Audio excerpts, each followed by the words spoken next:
एक समय की बात है, दूर एक पहाड़ी पर लंगकीर बीपी नामक एक छोटा सा गांव था।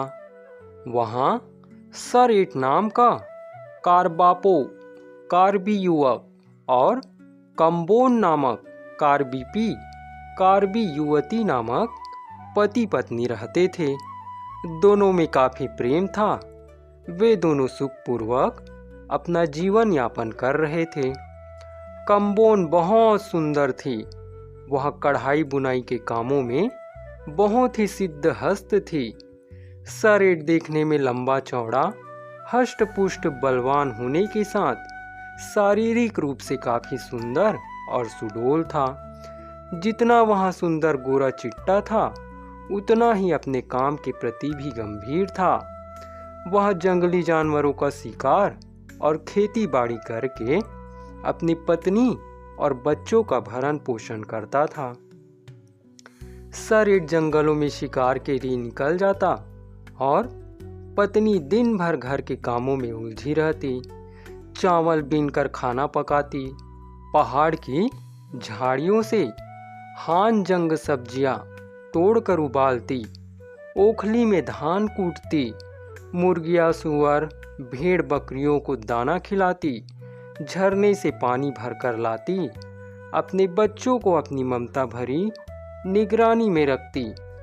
बच्चों को नींदियां सताती तो ओसो के पादोक आलून कार्बी लोरी गीत सुनाकर उन्हें सुलाती और अपने बच्चों के सुख दुख में हमेशा साथ देती। इस प्रकार दोनों पति पत्नी का जीवन शांतिपूर्ण व्यतीत हो रहा था। हीईपी राक्षसी की बुरी नजर हमेशा से सरेट पर थी। वह उसके साथ विवाह करना चाहती थी। इसके लिए कंबोन को रास्ते से हटाना जरूरी था। वह कुछ न कुछ षड्यंत्र करके अपने मकसद में कामयाब होना चाहती थी। जब भी कभी सरेट जंगल में शिकार के लिए निकल जाता तो हीईपी कंबोन को मछली पकड़ने की नदी पर जाने का आग्रह करती। कंबोन को वह बिल्कुल भी पसंद नहीं थी, इसलिए वह कुछ न कुछ बहाना बनाकर उसे टालने का प्रयास करती थी। इसी तरह आए दिन हीईपी कंबोन को नदी में चलने को कहती, परंतु कंबोन हर बार उसे साफ मना कर देती। वह कह देती कि कढ़ाई बुनाई का काम करना है। एक दिन हीईपी मना करने के बाद भी अपने घर वापस नहीं गई। जब कंबोन ने अपनी व्यस्तता की बात बताई तो वह कहने लगी, तुम हमेशा से कढ़ाई बुनाई और करघे के काम में ही लगी रहती हो और तुम्हारा काम कभी पूरा नहीं होता।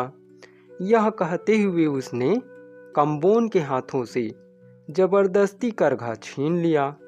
तुम्हारा काम आज मैं पूरा कर दूंगी।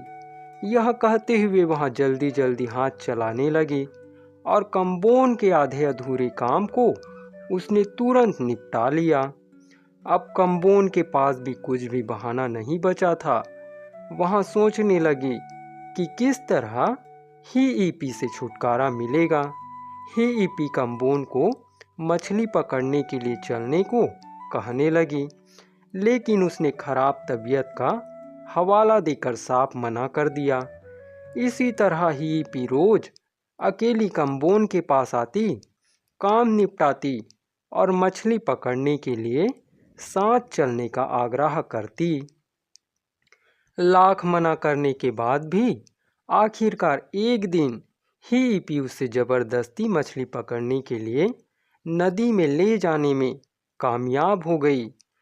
कंबोन को हीईपी के साथ मछली पकड़ने के लिए जाना ही पड़ा। दोनों नदी में जाकर मछली पकड़ने लगे। कंबोन एक किनारे से झींगा मछली, पूठी मछली, नढंग, सिंग की बोरोक मछली पकड़ने लगी। दूसरी तरफ से हीईपी सांप, केकड़ा, चींटी और जहरीले कीड़े पकड़कर अपनी बुरुक, बांस से बनी टोकरी जिसमें मछली रखी जाती है, के अंदर डालने लगी।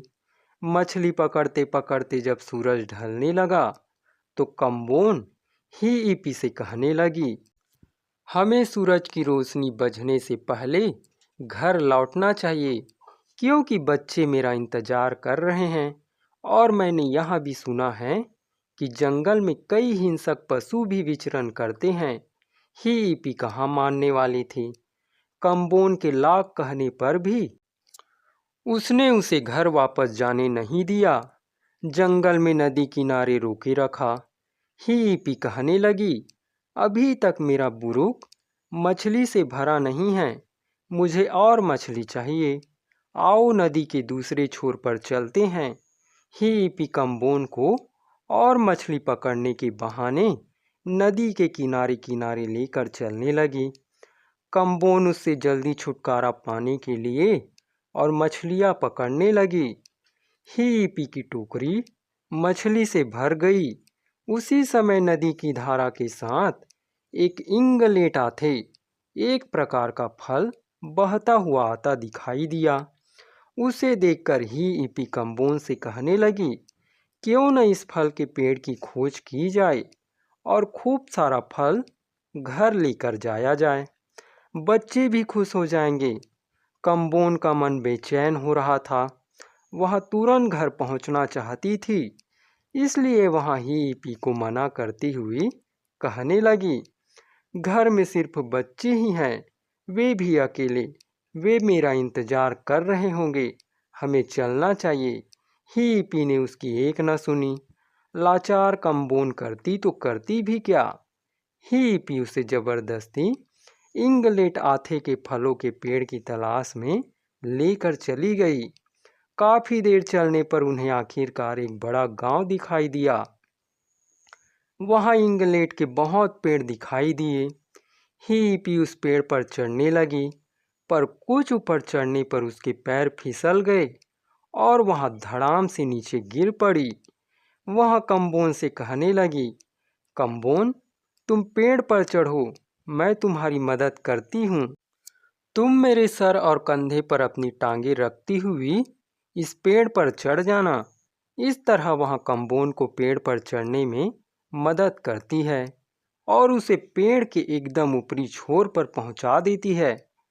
पेड़ के एकदम ऊपरी भाग पर पहुंच जाने के बाद कम्बोन ने पेड़ को हल्का हल्का हिलाना शुरू किया ताकि फल नीचे गिर सके। हिप्पी ने गिरी हुई एक फल का स्वाद चखा और कहने लगी कि यह सड़ा हुआ है। उसी दौरान वह चुपके से जहरीले सांप को पेड़ पर छोड़ देती है ताकि वह कम्बोन को डस सके। फिर एक एक करके जहरीले कीड़े छोड़ती गई। कम्बोन सांप और जहरीले कीड़ों के काटने के कारण चीखने चिल्लाने लगी। वहाँ हिप्पी को बचाने की गुहार लगाने लगी। दर्द के कारण उसकी आवाज़ कांपने लगी। इतने में हिप्पी ने कहा, तुम अपने गहने फेंक दो तो फिर शायद मैं तुम्हें बचाने का सोच सकती हूँ। कम्बोन हिप्पी निर्देश अनुसार धीरे धीरे अपने वस्त्र और गहने उतार कर नीचे फेंकने लगी। हिप्पी फिर से कई जहरीले कीड़े पेड़ पर छोड़ देती है। कीड़ों की डंक से चीखती हुई कम्बोन हिप्पी से रोते हुए कहती है, मुझे छोड़ दो, मुझ पर रहम करो। चिल्ला चिल्ला कर उसका गला सूख गया, पर हिप्पी ने उस पर रत्ती भर रहम नहीं किया। हिप्पी कम्बोन से बाकी बचे हुए गहनों को जल्दी से नीचे फेंकने की मांग करती है। इतने में कम्बोन का मन मस्तिष्क सोचना बंद कर देता है और अब उसके पास फेंकने के लिए कुछ नहीं बचा था। सिर्फ अजीसो कार्बी जनजाति का पारंपरिक वस्त्र बचा था। हिप्पी कहती है, मेरा फल का थैला अभी तक भरा नहीं है। तुम पेड़ की डाल को जोर से हिलाओ। अपनी बची खुची शक्ति को समेट कर कम्बोन जैसे ही पेड़ हिलाने की कोशिश करने लगी, हिप्पी ने फिर एक जहरीला कीड़ा छोड़ दिया। कम्बोन किसी तरह अपनी जान बचाने की कोशिश करने लगी, पर हिप्पी इस मौके को चूकना नहीं चाहती थी। उसने भी ठान लिया था कि आज वहाँ कम्बोन की जान लेकर रहेगी। हिप्पी एक और सांप पेड़ पर छोड़ देती है। कम्बोन को जहरीला सांप काट लेता है। वह दर्द के कारण चीखती चिल्लाती है। पेड़ के ऊपर ही कम्बोन की करुण मौत हो जाती है। मरते मरते कम्बोन हीपी से कहती है, हीपी मेरे बच्चों और मेरे पति सरेट का ध्यान रखना। इतना कहने के बाद उसका मृतदेह पेड़ से धड़ाम से नीचे गिर पड़ा। उसके मृत शरीर को देखकर हीपी बहुत खुश हुई। वह अपनी योजना में सफल हो गई थी। अब सरेट को पाने में कोई बाधा नहीं था। यह सोचकर वह जंगल के बीच चौराहे पर अकेली हंसती रही। आज उसकी खुशी का ठिकाना नहीं था। वह खुद से कहती है, इतने दिनों से जिसका इंतजार था आखिरकार वह आज पूरा हो गया। हीपी ने कम्बोन के कपड़े और गहने धारण किया। वह मछली पकड़ने का सामान, बुरुक इत्यादि लेकर सरेट के घर पहुंच गई। इतने में ही बच्चे की रोने की आवाज़ सुनाई दी। माँ बच्चे को दूध पिलाया, परंतु दूध पीने के बाद भी बच्चा चुप होने का नाम नहीं ले रहा था। सरेट ने कहा, इस बच्चे को कैसे दूध पिला रही हो? यह चुप होने का नाम क्यों नहीं ले रहा है? यह चुप होने की बजाय आखिर रो क्यों रहा है? हीपी जवाब देती है, मैं मछली पकड़कर थक गई हूँ और तुम हो कि ताने ही मारे जा रहे हो। मुझसे अच्छी पत्नी भी मिले कोई तो ढूंढ लो। इस पर सरेट ने कहा, तुम बच्चे पर ध्यान दो। इस बात पर हीपी अपनी नाराजगी व्यक्त करती हुई गुस्से से कहती है, अगर आपको मुझसे इतनी ही परेशानी है तो दूसरी बीवी ले आइए ना। वह बनावटी क्रोध प्रकट करती हुई बच्चे को सरेट की गोद में देते हुए कहती है, लो इसे खुद ही संभालो। जोर जोर से रोता हुआ बच्चा अपने पिता की गोद में आते ही चुप हो गया। हीपी हाक सब्जी का थैला में जितनी भी सब्जियां थी सब निकालकर पका लेती है। दिन भर काम से थका सरेट खाना खाने के बाद तुरंत सो जाता है। अगले दिन सुबह सूर्योदय होने से पहले ही वह शिकार एवं खेती के लिए हीपी के साथ निकल जाता है। दोनों बच्चों को घर में छोड़कर चले जाते हैं। कांचे सरेट की बेटी अपने छोटे भाई को बहलाने के लिए बगीचे के कोने में घुमाने ले जाती है। कम्बोन वो ओकालिक एक तरह का विशाल पक्षी का रूप धारण करके वहां आती है। जब भी कांचे उस पक्षी को आवाज देती तो पक्षी रूपी कम्बोन आती और रोने पर वहां अपने बच्चे को लोरी गाकर सुलाती। आसमान से खाने का सामान नीचे गिरा देती। सरेट और हीपी जंगल से घर वापस आ गए। हीपी ने बच्चे को दूध पिलाने की कोशिश की, पर बच्चे ने पीने से इनकार कर दिया। उस दिन से बच्चे ने हीपी के पास जाना ही छोड़ दिया। समय बीतता गया। हीपी परेशान होने लगी। सोचने लगी कि आखिरकार यह बच्चा खाता क्या है। यह दूध पीने का नाम नहीं लेता। यह कैसे जी रहा है? यह सवाल हीपी के मन को मथता जा रहा था। वह मन ही मन सोचने लगी कि कल कुछ भी हो जाए, मैं सुबह से जासूसी करूंगी और यह पता लगाऊंगी कि आखिरकार ये बच्चे खाते क्या हैं। मैं भी तो देखूं कौन है जो चुपके से इन्हें खिला जाता है। सरेट रोज जंगल में शिकार के लिए एवं खेती बाड़ी के लिए जाता था। पहाड़ से लकड़ी, जंगली सब्जी आदि लाकर वहाँ घर की आवश्यकताओं की पूर्ति करता। कभी कभार कम्बोन भी उसके साथ चली जाती। उस दिन उसने हीपी को साथ चलने को कहा, पर वह इनकार करती हुई कहने लगी, मेरी तबीयत ठीक नहीं है। आज आप शिकार और खेती के लिए अकेले ही जाइए। सरेट ने कहा, ठीक है, तुम घर पर ही आराम करो। बच्चों की देखभाल भी होगी। तुम्हारा घर में रहना ही ठीक होगा। उधर हर दिन की तरह कांचे बगीचे के कोने में जाकर वो मुंह कालिक पक्षी को पुकारा। कम्बोन पक्षी का रूप धारण करके अपने बच्चों के पास आई, बच्चों को खाना दिया, छोटे बच्चे को लोरी गाकर सुलाया, जी भरकर प्यार किया। कम्बोन को जब भनक लगी कि हीपी उसके बच्चों पर नजर रख रही है, तो वह पूरी सावधानी से लुक छिप कर वहाँ अपने बच्चों की देखभाल करती रही, उन्हें खिलाती पिलाती रही। दुष्ट हीपी ने छुपकर सारा दृश्य देख लिया। उसे यह शंका पहले ही हो गई थी।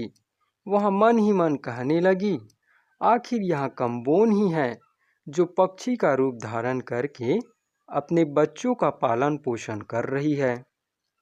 अब हीपी की निगरानी और तेज हो गई। वह कम्बोन की प्रतीक्षा में थी। वह कैसे भी हो उस पक्षी रूपी कम्बोन से पार पाना चाहती थी। एक दिन वह बच्चों से पहले बगीचे में गई, बिल्कुल कांचे की मधुर आवाज का नकल करते हुए पुकारने लगी, ओ पाई माँ, ओ पाई। पक्षी ओमू ओ कालिक रूपी कम्बोन भी धोखा खा जाती है। वह जैसे ही जमीन पर उतरी, हीपी ने उसे लंबे बांस के डंडे से मारना शुरू किया। वह तब तक मारती रही जब तक वह पक्षी अधमरा नहीं हुआ। बेरहम हीपी ने उसके शरीर से सारे पंख उखाड़ लिए और उसे एक पतीले में डालकर उबालने लगी। बुदबुद की आवाज के साथ पक्षी ने उबलना शुरू किया। मांस तैयार हो गया। उसने बच्चों को खाने में पक्षी का मांस परोस दिया। दोनों ने बड़े प्रेम से मांस भात खाया। जब हीपी के खाने की बारी आई और उसने पहला कौर मुंह में डाला, तो उसे उसका स्वाद बहुत ही कड़वा लगा। वह उसे खा नहीं पाई। बचा हुआ मांस वह बगीचे में ले गई और जमीन खोदकर दफना दिया। इधर कांचे रोज की तरह बगीचे में जाकर पक्षी को पुकारती है, अपनी माँ को याद करती है, परंतु वह नहीं आती।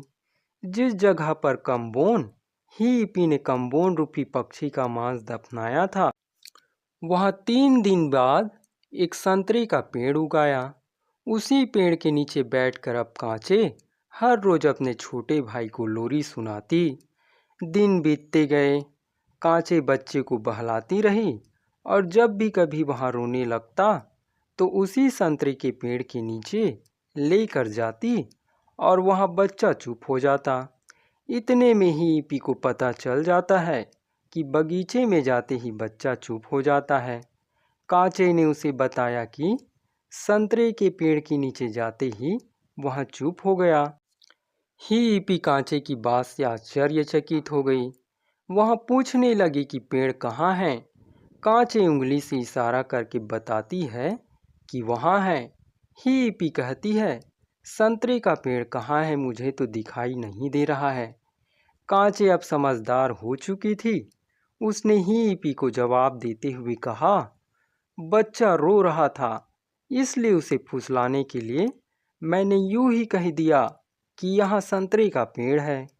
हीपी के सामने यहाँ पेड़ अदृश्य था। कांचे रोज अपने भाई के साथ संतरे के पेड़ की छांव में बैठती। जब फल पक जाते तो कांचे उसे तोड़कर बुरुक थैला में छुपा लेती। इसी तरह संतरे के रूप में कम्बोन बच्चों की रक्षा करने लगी। यदि घर में कोई ना होता तो वहाँ घर की साफ सफाई, बच्चों के लिए खाना बनाना इत्यादि घर के सारे कामों को निपटाने लगी। सब काम निपटाने के बाद वह फिर से बुरुक में छिप जाती।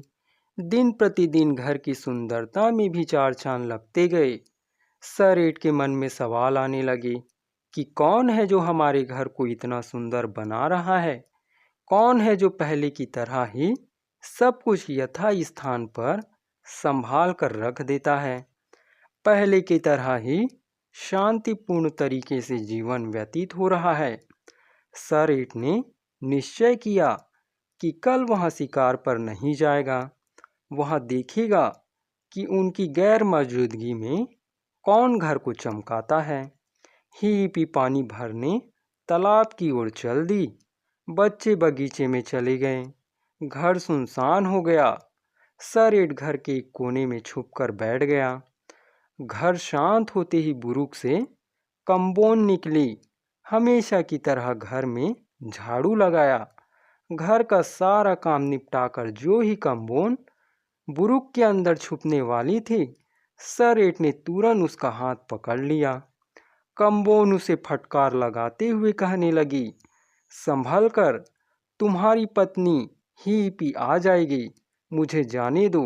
सरेट कम्बोन से पूछता है कि ऐसी भी क्या मजबूरी आ गई कि तुम्हें इस अवस्था में अलग अलग वेश धारण करके आना पड़ रहा है।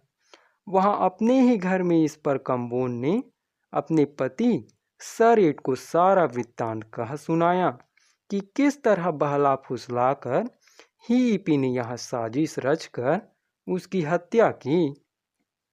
कम्बोन की आप बीती सुनकर सरेट ने कहा, इतनी बेरहमी से हिप्पी ने तुम्हारी हत्या की है, मैं भी उसे इसी तरह तड़पा तड़पा कर मारूंगा। वह शपथ लेता है कि वह हिप्पी को वह मार कर ही दम लेगा। जब हिप्पी घर लौट कर आई तो उसने देखा कि सरेट दांव में धार दे रहा है। इस पर हिप्पी पूछती है, बच्चों के पिता, आज आप इस दांव में इतनी तेज से धार क्यों दे रहे हैं? इतना धार किस लिए?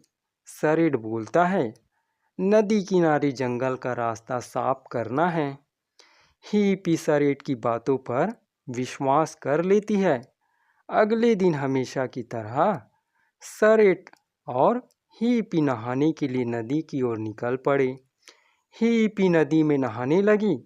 जैसे ही वहां पानी के अंदर डुबकी लगाती है, सरेट उसका सर धड़ से अलग करने का प्रयास करता है। वैन वोन की आवाज़ आती है और वह झुक जाती है। वह सरेट से सवाल करती है, यह आवाज़ कहाँ से आ रही है? सरेट कहता है, बारिश आने वाली है, यह आवाज़ बादलों से आ रही है, तुम जल्दी जल्दी नहा लो। ज्यों ही हिप्पी ने दूसरी डुबकी लगानी चाहिए, सरेट ने फुर्ती से धारदार दाव से हिप्पी का सिर उसके धड़ से अलग कर दिया। इस प्रकार दुष्ट हिप्पी से छुटकारा पाने के बाद दोनों पहले की तरह शांतिपूर्ण जिंदगी जीने लगे। दुष्ट हिप्पी को उसके किए की सजा मिल गई।